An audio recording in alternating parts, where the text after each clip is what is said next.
Bem, pessoal, então vamos dar início à nossa última parte da aula. Então, nós estávamos falando sobre radiação cósmica de fundo, né? Uma observação, uma radiação observada extremamente isotrópica, com um pico em 160 GHz, né, nas microondas. Então, infelizmente, pessoal, quando a gente vai estudar, observar em astronomia, nós temos se você quer estudar um objeto que emite em rádio, por exemplo, ou um objeto que emite em raio-x, você vai ter, às vezes, na linha divisada que você está observando, ou até mesmo, não exatamente na linha divisada, mas em um ângulo, até um certo ângulo limite de alteração da sua observação, onde você pode ter outros tipos de objetos que emitem também naquela frequência que você está observando de um determinado objeto. O nome disso a gente chama de contaminação.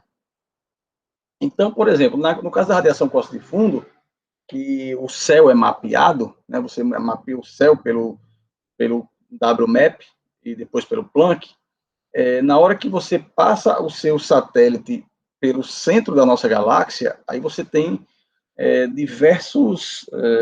você tem uma contaminação muito forte, certo? Através de um efeito chamado emissão síncrotron, desculpe, emissão síncrotron.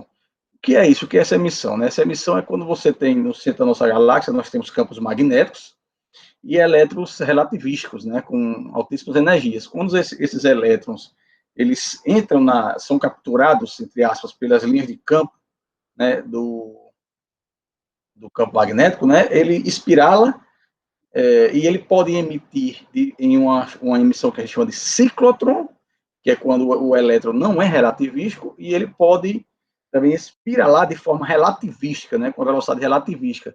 Dessa forma, a gente chama essa radiação emitida pelo elétron, né, porque está sendo acelerado, né, através do campo magnético, né, circundando o campo magnético.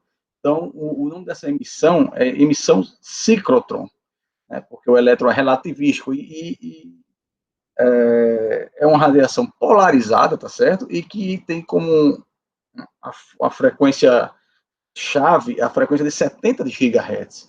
Então, a emissão ciclotron, ela é uma fonte de contaminação da radiação cósmica de fundo, porque se você não sabe se naquela frequência de 70 GHz ou próxima ali, o que você está medindo é da radiação cósmica de fundo ou da emissão do centro galáctico, tá certo?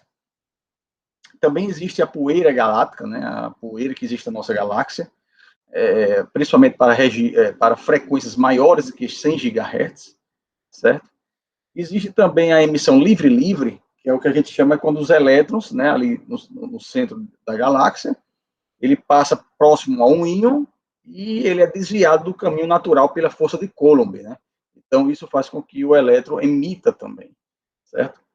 Mas já é uma contaminação mais fraca. Então, as principais contaminações da radiação cósmica de fundo são nas frequências em torno ali, abaixo de 70 GHz, devido à emissão ciclotron, do efeito, né, do efeito ciclotron que ocorre no centro da galáxia devido ao campo magnético, e elétrons relativísticos, e a poeira galáctica em 100 GHz. Mas existe também, essas são as principais, tá? São as principais, existem outras. E uma outra. Aqui está, para vocês verem, pessoal, aqui é o mapa, né, da contaminação do céu, né? Você tem o mapa do céu e você projeta isso, como a gente faz com o mapa mundi, né? Então, aí está o mapeamento do ciclotron, da emissão free e da poeira, certo?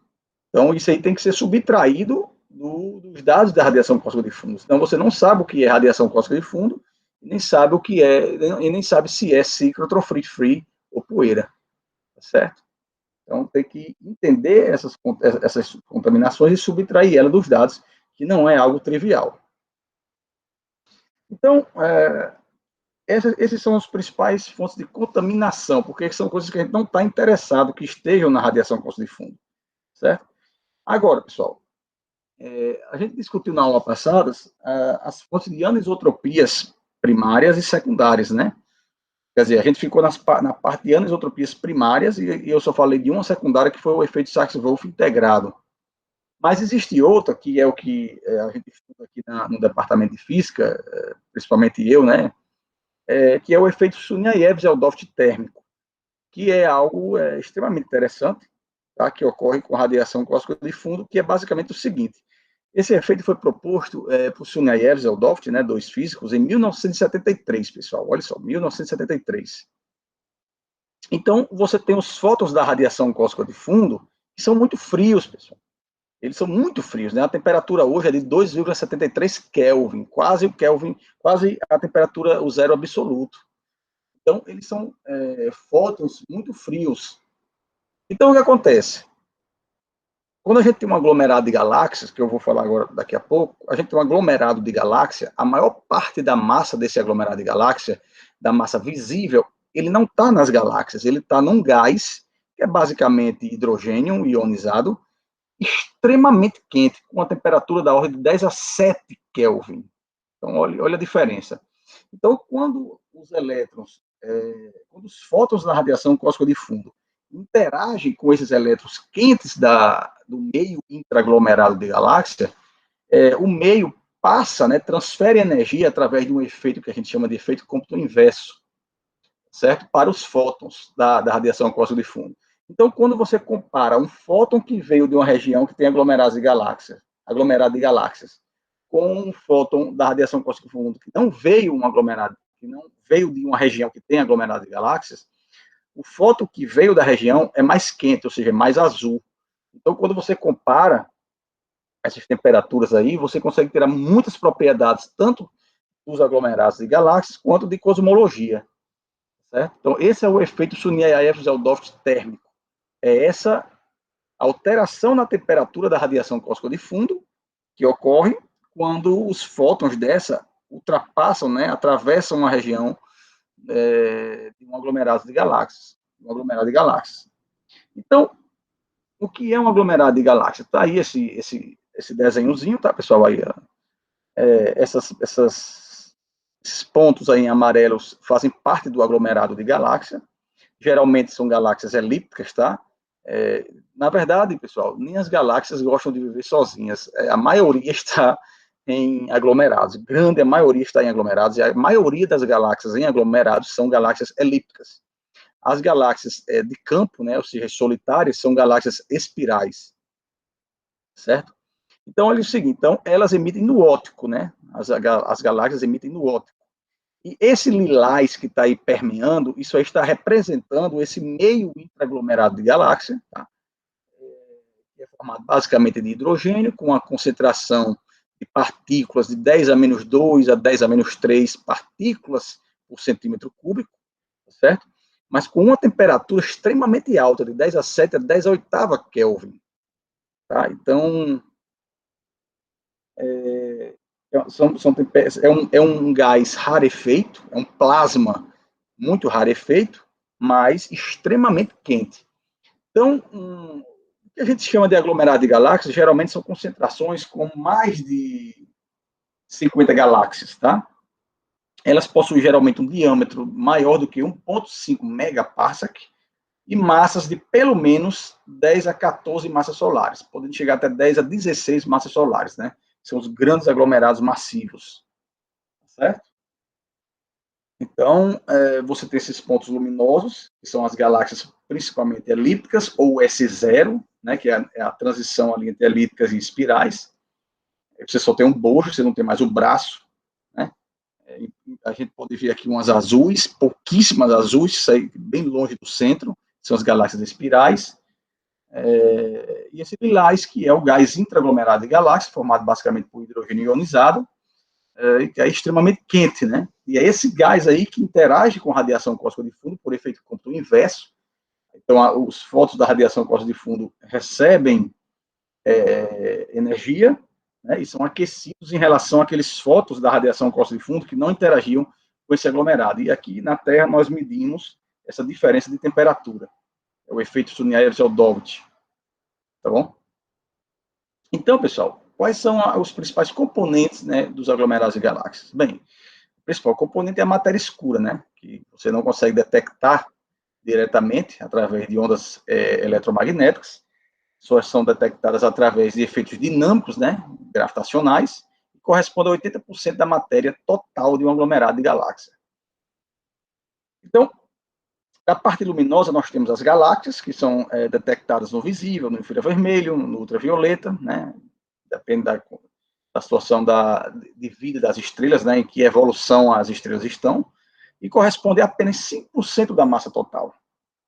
E existe o meio intraaglomerado, que corresponde a cerca de 15 a 20% da massa total, tem a concentração, né, uma densidade central de 10 a menos 2 a menos 3 partículas por centímetro cúbico, temperaturas da ordem de 10 a 7, 10 a 8 Kelvin, e é detectado principalmente, pessoal, pela emissão em raio-x e o efeito Neves-Aldolf.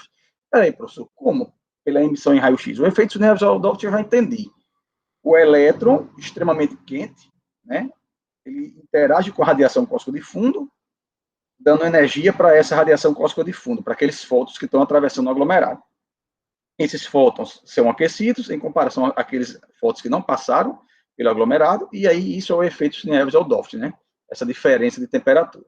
Agora, em raio-x, como é isso? Não, pessoal, raio-x é até mais simples, porque você tem elétrons extremamente energéticos, porque isso você tem basicamente o hidrogênio ionizado, e esses elétrons eventualmente passam perto de um próton, né? De um núcleo, né? Do hidrogênio, o próton. Então, o que ocorre é que ele é acelerado, né? Ele é, pela força de Coulomb, e ele é desacelerado ou acelerado, né? Vai depender da direção que ele estava vindo. Mas ele vai ser desviado do seu caminho. Nesse desvio, você tem uma aceleração, e nessa aceleração há a emissão em raio-x, porque o elétron é muito energético, certo? Então, essas são as duas principais maneiras de se estudar um aglomerado de galáxia. É através da emissão em raio-x, pelo que a gente chama de efeito Bremsstrahlung, ou pelo efeito Neves-Aldolf, certo? Então, aqui eu coloquei um desenhozinho, um ótimo livro é o Sarrazin, né, Raio-X em Aglomerados de Galáxias, ótimo livro. Então, você tem um elétron vindo, ele passa perto do próton e é desviado pela força de Coulomb. E aqui ele emite, né, porque quando você tem uma carga acelerada, ele emite. Certo?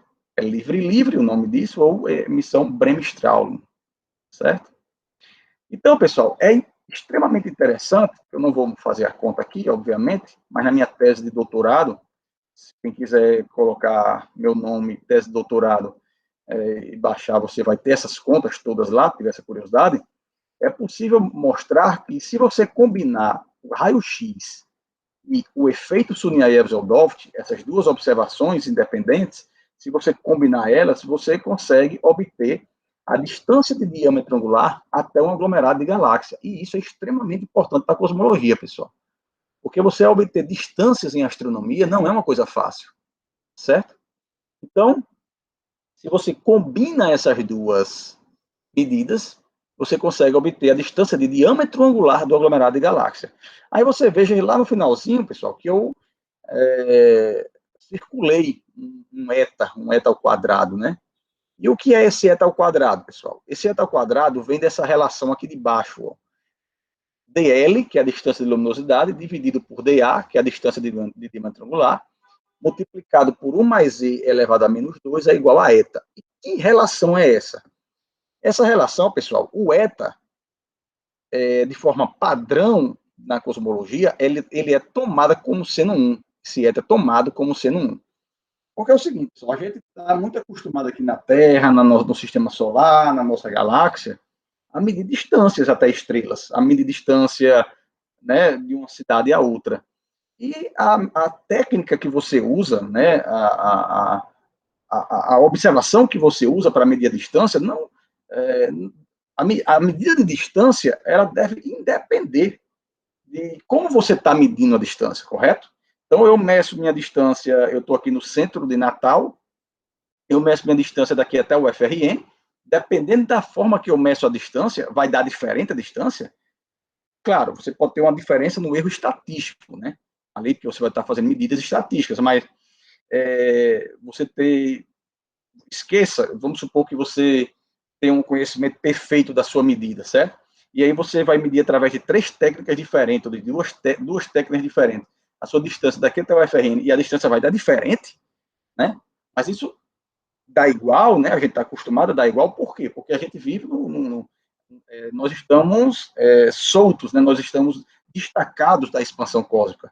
Mas quando você coloca a expansão cósmica dentro do jogo, aí você vai ver que se você usar uma propriedade de um objeto como sua luz, ou outra propriedade desse mesmo objeto como o seu tamanho angular, para medir a distância até ele, os resultados dão diferentes, tá? Porque a expansão afeta de maneira diferente as duas técnicas, tá certo? Agora, se certas hipóteses são observadas, essa relação aqui mais azulada tem que ser verdadeira, ou seja, a distância de luminosidade de você obter a distância de um objeto utilizando a sua luz, ou você obter a distância até um objeto utilizando o seu diâmetro angular, o seu tamanho angular, tem que ser igual a 1, né? Relacionado por esse fator de 1 mais E ao quadrado, aí onde Z é o redshift, certo? Ou seja, se você vem para... Quando você vem para Z muito pequeno, ou zero, que é o nosso caso aqui, é quando a gente sai da expansão, aí você vê que DL é igual a DA. Mas à medida que a expansão começa a tomar conta, então essas distâncias vão sendo diferentes para o mesmo objeto, certo? Então, essa relação em azul, ela foi provada em 1933 por Etherington, e ele disse que tanto faz você medir a distância de uma estrutura utilizando a luz dela ou utilizando o tamanho angular dela, o resultado vai dar o mesmo se o número de fótons é conservado, o número de fótons, né? É conservado da fonte que você está estudando até a gente. Essa relação independe das equações de Einstein, certo? Ela é válida para todos os modelos cosmológicos, homogêneos e inhomogêneos, desde que a luz viaja através de geodésicas nulas, em um espaço-tempo riemanniano. Ou seja, basicamente você tem uma teoria métrica da gravidade, certo? E ocorra a conservação do número de fótons. Se isso ocorrer, essa relação azulada aqui é 1. Então, veja que você tem hipótese por trás disso, que não eram testadas não, pessoal. Então, nosso grupo, ele a partir ali de 2010, começou a propor testes, tá, para essa relação, utilizando diferentes abordagens, né, diferentes observações astronômicas, tá? E a gente tem obtido que essa relação é válida, tá, dentro de uma certa margem, né, de confiança, mas que ainda é bem imprecisa, né, uma vez que os dados não são tão confiáveis assim, né? Você ainda tem um certo erro que precisa ser melhorado para a gente ter certeza de que essas hipóteses aqui são verdadeiras, ou seja, a teoria da gravidade é métrica, independente se é realidade geral ou não, e que há conservação do número de fótons. Tá? Então, isso é uma coisa que a gente estuda no grupo aqui da UFRN. Outra quantidade que nós estudamos aqui, que é importante, né, nos aglomerados de galáxias, que nós estudamos aqui na UFRN, é a fração de massa do gás, ou seja, é a relação entre a massa do gás, que emite em raio-x e que provoca o efeito Neves-Odorf, dividido pela massa total. Tá? Isso também é extremamente importante e útil para fornecer, né, para você fazer estudos de parâmetros cosmológicos, por exemplo. Então, é possível mostrar que a fração de massa do gás é proporcional à distância de diâmetro angular de um aglomerado elevado a 3 meios. Né? E você pode também obter essa fração de massa do gás, não só de raio-x, das medidas de raio-x, mas como Neves-Odorf também. Certo? Então, é interessante você ver que se você obtém a fração de massa do gás por raio-x, a distância de diâmetro angular ela é elevada a 3,5, né? Ela é proporcional à distância de diâmetro angular elevada a 3,5. Já que se você observa essa fração de massa do gás através do efeito Neves-Odorf, então a gente obtém que ela é proporcional apenas à distância de diâmetro angular. E é interessante, pessoal, que a gente bolou um teste para essa relação de dualidade utilizando essas duas quantidades, a fração de gás obtida via Neves-Odorf e a fração de gás obtida via raio-x. A gente mostrou que se você tem um aglomerado de galáxias, ou um conjunto de aglomerados de galáxias, e você consegue medir o gás daqueles aglomerados via Niaeves-Eldorf e via raio-x, a gente consegue obter um valor para o eta, tá? Apenas dividindo essas quantidades para os mesmos aglomerados de galáxias e fazendo a estatística, né? E o que a gente obteve é que era compatível com um dentro de um certo erro estatístico. Existem outras aplicações, pessoal, onde nós podemos usar os aglomerados de galáxias, né, como ferramenta cosmológica.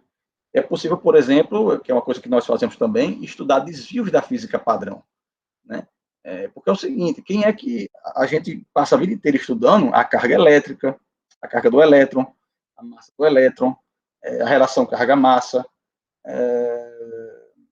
a velocidade da luz, constante de Planck, mas quem diz que essas grandezas são as mesmas em todo o universo, né? E a gente utiliza o princípio cosmológico para estudar o universo. Qual é o princípio cosmológico? O universo é homogêneo e isotrópico, ou seja, não existe referencial privilegiado. Implicitamente, a gente está dizendo que as leis da física são as mesmas por todo o universo. Mas a gente tem que testar isso, né? Então, é uma das coisas que a gente faz aqui. Bem como desvio da relatividade geral também, tá certo? Através da quebra do princípio de equivalência. Tá? Porque é o seguinte, a gente tem que o universo, né, faz 20 anos mais ou menos, que a gente sabe que o universo está acelerando, e dentro da relatividade geral, para você acelerar o universo, você tem que ter uma componente extra com pressão negativa. Tá? Essa é um comportamento exótico, né? Você tem uma pressão negativa. E isso, como é que eu posso dizer? Faz com que a gente duvide que a relatividade geral seja a última. Não que ela esteja errada, pessoal. Até hoje ela é muito bem testada, mas ela com certeza não é a única, é a última palavra sobre gravidade, certo? Nós podemos ter sim uma nova teoria de gravidade que incorpore a relatividade geral e estenda, né, mais sua aplicação. E é o que a gente também faz, né, testa com aglomerados de galáxias, certo? Aqui no grupo da UFRN. Então, eu poderia, pessoal, falar aqui de inúmeras aplicações de aglomerados de galáxias, tá certo? Dentro desse contexto, né, da radiação cósmica de fundo, com efeitos Neves-Odolph, de emissão em raio-x. Mas isso vocês podem me procurar por e-mail, tá certo? Ou ver meus trabalhos, que eu estou colocando aqui em vermelho. O grupo aqui da UFRN é um grupo bastante ativo, certo? Que, como eu falei, tem gente aqui trabalhando com energia escura, com modelos de interação energia escura, matéria escura, com diversos tipos de observações. Eu trabalho muito com aglomerados de galáxias, com a interface de astrofísica com cosmologia, tá? Então, sinta-se à vontade para mandar e-mails para qualquer pergunta, tá, pessoal? Espero que vocês tenham gostado. Como eu falei inicialmente, radiação cósmica de fundo é um mundo. Nem o curso de pós-graduação a gente consegue ver ela em sua plenitude, muito pelo contrário, é um capítulo, né, do livro que a gente vai estudar, embora existam livros só sobre radiação cósmica de fundo, mas não tem um curso, né, só sobre radiação cósmica de fundo, aqui pelo menos no Brasil eu não conheço, certo? Então eu deixo aqui a bibliografia, esses artigos são muito bons, são artigos de revisão, tá certo? Alguns livros e os meus trabalhos. Certo, pessoal? Então fico à disposição, qualquer coisa é só mandar e-mail para mim, tá? É o holandarfl@fisica.ufrn.br. Então até a próxima, pessoal. Espero que tenham gostado.